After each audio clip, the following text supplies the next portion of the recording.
영길이 형이 많이 처리를 많이 했더라고.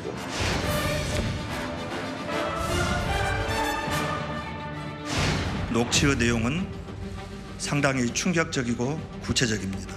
송영길 전 대표님은 조속히 귀국하여 사건의 실체를 밝혀주십시오. 당이 위기입니다.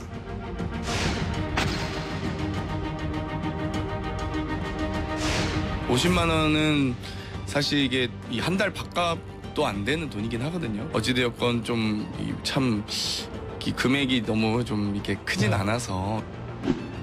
작은 잘못이라도 있는 것이라면 국민들 앞에 무릎 꿇고 사죄해야 합니다.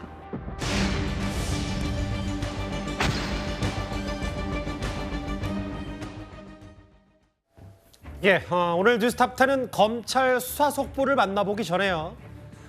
예, 민주당 내부 기류부터 먼저 살펴봐야 할 것 같습니다.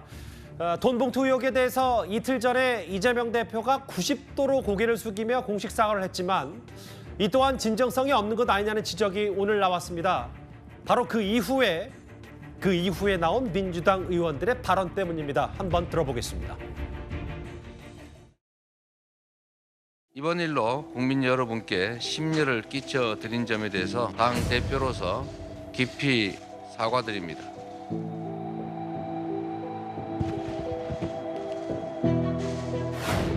금액이 국민들 전체적으로 큰 금액이라고 생각하지만 대개 실무자들의 차비, 진짜 소위 말하는 기름값, 식대 이런 정도 수준이거든요, 사실은요.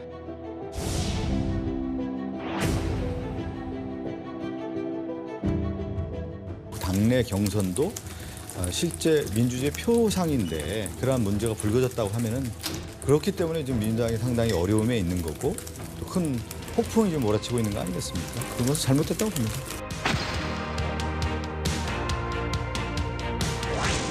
이 50억 클럽 수사는 잘 안 하는데 이 50만 원 돈 봉투는 수사를 너무 빠르게 잘 진행하고 있는 것 같아서 또 다시 한번 공정한 수사 요청할 수밖에 없고요. 50만 원은 사실 이게 이 한 달 밥값도 안 되는 돈이긴 하거든요. 어찌되었건 좀 참 금액이 너무 좀 이렇게 크진 않아서 좀 이런 관행은 없어져야 되지만.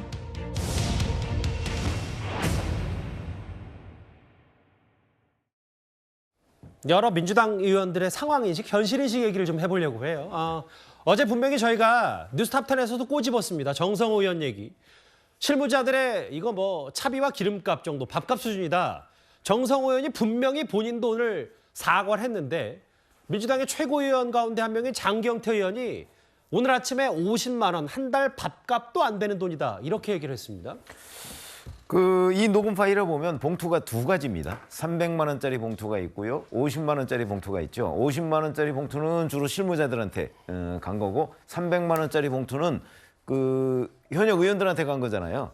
그런데 이제 국민들 입장에서 보면 그렇게 해서 현재 검찰이 파악하고 있는 수준이 총 9,400만 원이라고 얘기를 하고 있습니다. 예. 그런데 이제 그 외에 또 플러스 알파가 있을 수 있다 이런 건데 지금 장경태 의원이나 정성호 의원 눈에는 사실은 300만 원짜리 봉투는 안 보이고 50만 원짜리 봉투만 보인단 말이죠. 50만 원짜리 봉투 외에 300만 원짜리 봉투가 없었다면 아마 일부 국민들 중에는 그럴 수도 있겠다. 다 자원봉사를 할 수는 없는 거니까. 예. 그럴 수도 있겠다. 이렇게 이해하는 측면이 있을 거라고 저는 봅니다. 현실적으로. 그러나 이게 300만 원짜리 봉투는 이해하기가 쉽지가 않죠. 예. 그거는 기름값, 식대 수준을 훨씬 뛰어넘는 거기 때문에 이거는 전당대회에서 표를 얻기 위해서 봉투를 뿌렸다. 이렇게 이해하는 국민들이 훨씬 많을 거거든요. 그런 점에서 본다면 정성호 의원이나 지금 장경태 의원이 얘기하는 저런 부분은 그냥 민주당 의원들의 감싸기 본능 정도 그 이상도 이하도 아니다. 전 그렇게 생각합니다. 감싸기 본능, 의혹 축소 이 얘기를 하셨는데 근데 본인은 이게 녹취록 내용이 구태하다는 취지다. 발언의 취지 맞지 않게 보도가 됐다. 장 의원은 또 SNS에 이런 글을 올렸는데 글쎄요. 지금 분위기가 논란이 될 만한 발언을 하고 또 사과하고 근데 다른 인물이 또 논란이 되는 발언을 하고 어떻게 좀 판단하세요? 이게 본질을 피하는 궤변을 늘어놓다 보니까 저렇게 꼬인 거 아닌가 싶어요. 장경태 의원은 본인이 얘기를 해놓고 그 해석 여부를 다른 사람에게 탓을 하는 그런 습성이 있어 보여요. 여러 번 이런 경우가 나오는데 분명히 듣지 않았습니까? 50만 원 한 달 밥값도 안 되는 돈이다. 그 얘기는 이 액수에 따라서 뭔가 사안의 경중을 나누고자 하는 그런 얘기인데 예. 액수가 왜 중요합니까? 우리는 돈 봉투라는 그 어떤 나와서는 안 될 그런 것들이 전당대회장에 돌아다녔다는 것에 대해서 충격을 받고 있는 거고 아무리 이 사안을 좀 축소하려고 하더라도 국민들이 어떻게 보시냐. 이 일이 나오고 난 다음에 민주당 의원들의 그 사과하는 또는 해명하는 태도를 보실 거 아니에요? 예. 그 부분에 있어서는 지금 민주당은 완벽하게 전략을 잘못 세우고 있다 이렇게 저는 봅니다. 예. 근데 실제로 좀 일반 사례랑 비교를 해보면 아무리 뭐 전당대회가 돈이 중요하다고 하더라도 과거에 50대 선거운동 조합원들에게 10만 원과 30만 원씩 수백만 원 상당 현금 건넨 혐의로 구속이 됐고 또 다른 혐의도 비슷하게 또 구속이 됐는데 50만 원을 밥값 수준 뭐 이렇게 하는 건 글쎄요. 아까 최명무 의원께서 그냥 감싸기 발언 그 이상 그 애도 아니라고 평가절하셨는데 어떻게 판단하세요? 원래 이제 공직선거법상 저렇게 군수선거에 있어서 돈을 받았다. 그러면 굉장히 소액이라도 구속이 돼요. 그리고 굉장히 엄하게 처벌하고 있고요. 그렇기 때문에 만약에 이게 이제 전당대회는 좀 다른 측면은 있죠. 정치자금법과 정당법이 적용되니까. 그렇죠. 그렇다 할지라도 국민들은 이제 이 액수를 떠나서 이 사건 자체, 전당대회 과정에서 돈이 전달됐다는 거, 그거 자체를 굉장히 심각하게 보고 있기 때문에 비록 사실상 전당대회에서 뭐 지방을 가고 봉사자들이 차를 타고 지방을 가고 기름을 넣고 밥을 먹는 거 이거 다 본인 돈으로 하는 거지만 여기에 대해서 좀 측은지심에 일부 50만 원을 줬다라고 내부적으로는 얘기할 수 있지만 이걸 공식적으로 어떻게 변명의 여지가 있겠습니까? 예. 선거는 정당 민주주의의 꽃이기 때문에 이 돈이 거래됐다는 것 자체가 잘못됐다고 생각을 하고요. 예. 뭐 장경태 의원 50억 클럽 수사 1년 동안 뭐 했냐 이렇게 하는데 맞는 말이에요. 맞는 말이긴 하지만 또 이건 당 내부의 문제이기 때문에 좀 구별돼서 얘기하는 게 좋겠고 예. 송영길 전 대표가 지금 파리에서 공부하려고 나갔습니다만 이 사건이 좀 일파만파 커지고 있기 때문에 저는 좀 신속하게 파리에서 생활을 정리하고 한국에 좀 들어오셔서 사실관계를 좀 국민께 소명해주면 좋겠다 이런 생각이 듭니다. 예, 50만 원 한 달 밥값도 안 되는 돈이다.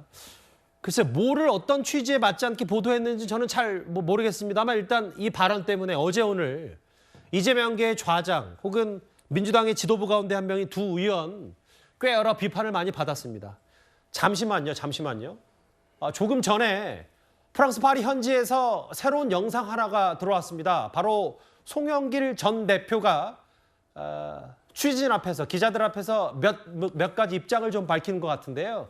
저희 채널A 카메라가 촬영을 했습니다. 송 전 대표 조금 전 목소리 한번 들어보겠습니다. 기자회견 일정이 조금 늦어져 있는데 일정을 늦출 수 있으면 혹시 뭐 거치나 이런 거 관련해가지고 스포가 필요하셔서 아니 원래 그렇게 정해놨어요. 처음부터. 조기 귀국 가능성은 현재로서는 없다고 아니, 봐도 될까요? 그날 말씀드릴게요. 그럼 일찍 들어가신 계획은 아직 현재까지? 아니 아무튼 토요일 날 뵐게요. 예, 감사합니다. 직접 연루된 정황 나왔는데 좀 어떻게 보고 계십니까? 당시 대표님도 송 전 대표님 보는 걸로 알고 있는데 대표님은 연관 없으신 겁니까? 이번 의혹에 연루된 의원님들에 대해서 출당 조치 요구가 나왔는데 송 전 대표 기록 아직 안 밝힌 겁니까?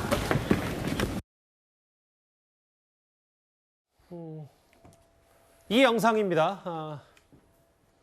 아마 뭐 등교하기 전에 송영길 전 대표가 몇몇 기자들 앞에서 채널A 기자를 포함해서 입장을 밝혔고 20일 그러니까 이번 주 토요일 기자회견에서 다 말씀드리겠다.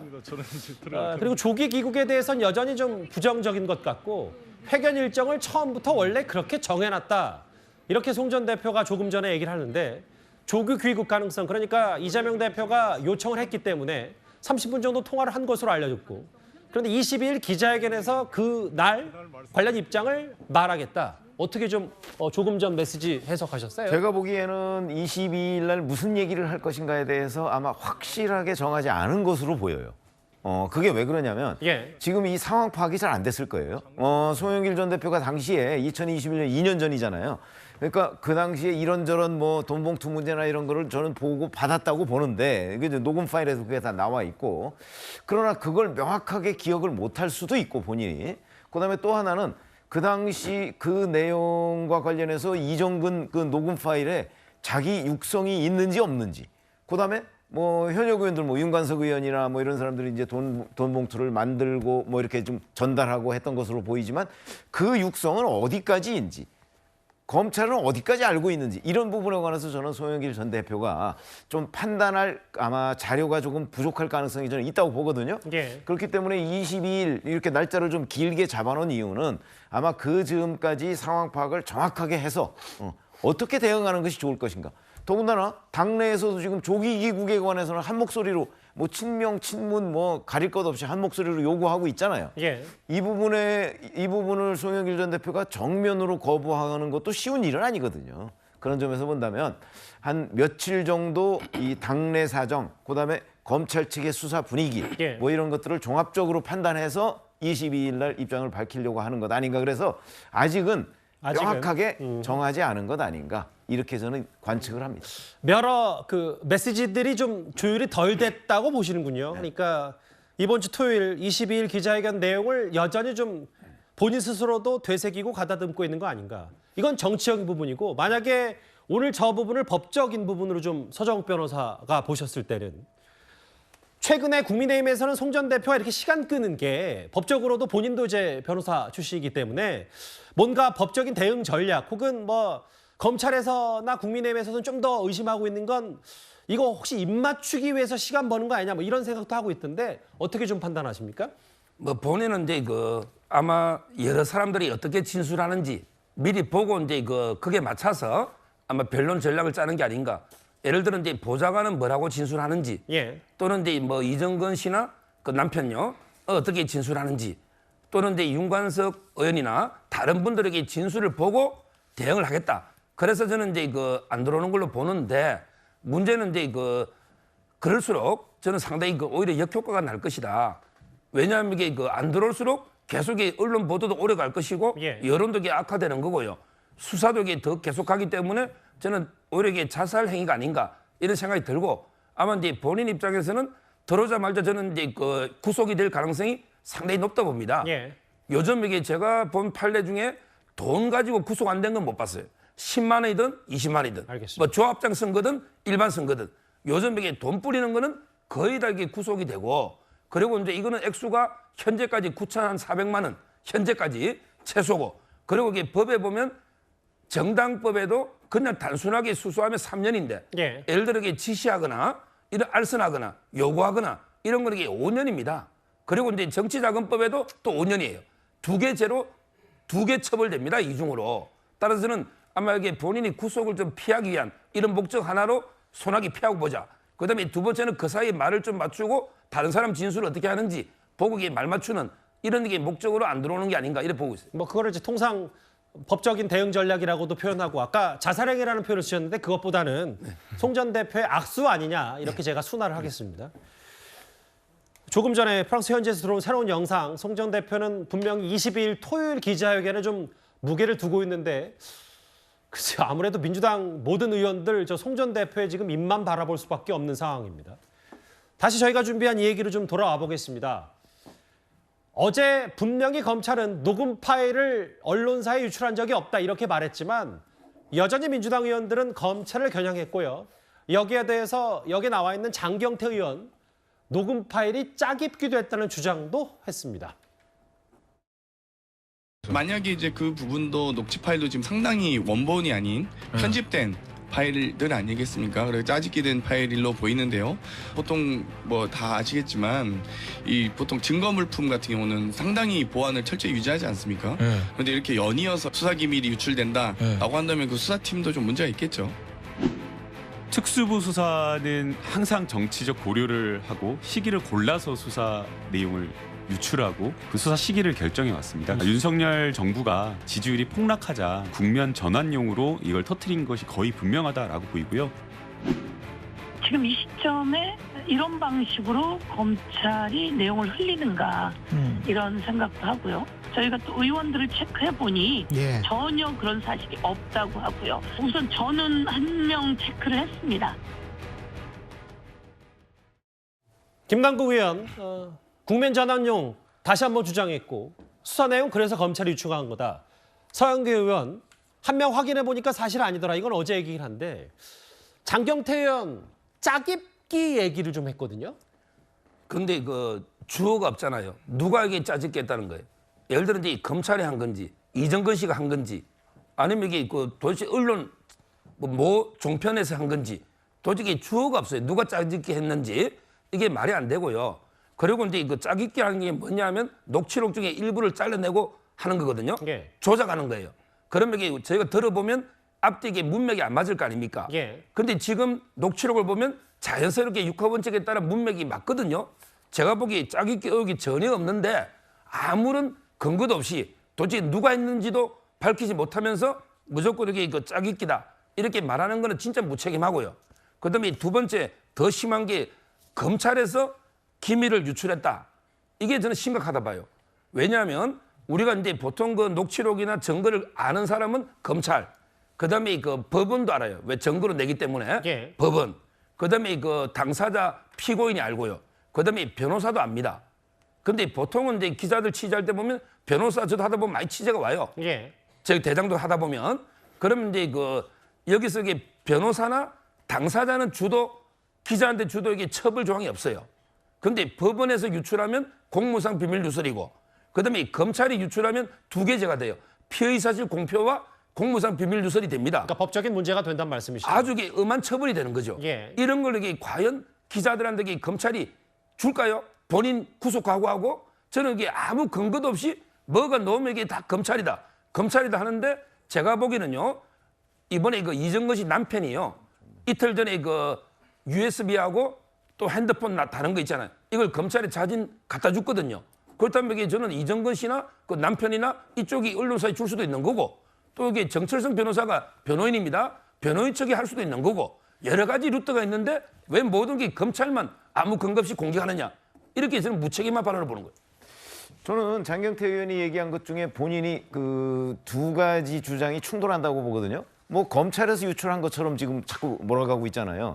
그런데 이게 원본이 아닌 짜깁기 파일로 보인다 이렇게 얘기하는 거는 검찰은 원본을 가지고 있거든요. 지금 이게 원본을 완벽하게 압수수색한 곳은 검찰이기 때문에 예. 만약에 둘 중에 하나는 저는 장경태 의원이 철회해야 될 것으로 보여요. 두 주장이 본인의 주장인데도 부딪힌다. 다시 한번 어제 검찰의 입장 표명 얘기를 한번 볼까요? 왜냐하면 어제 검찰은 다음 화면을 좀 보겠습니다. 검찰이 준 것도 아니다. 언론에 보도된 녹음 파일은. 사실과 다른 주장 나와서 유감이고 정치적 고려는 있을 수 없다.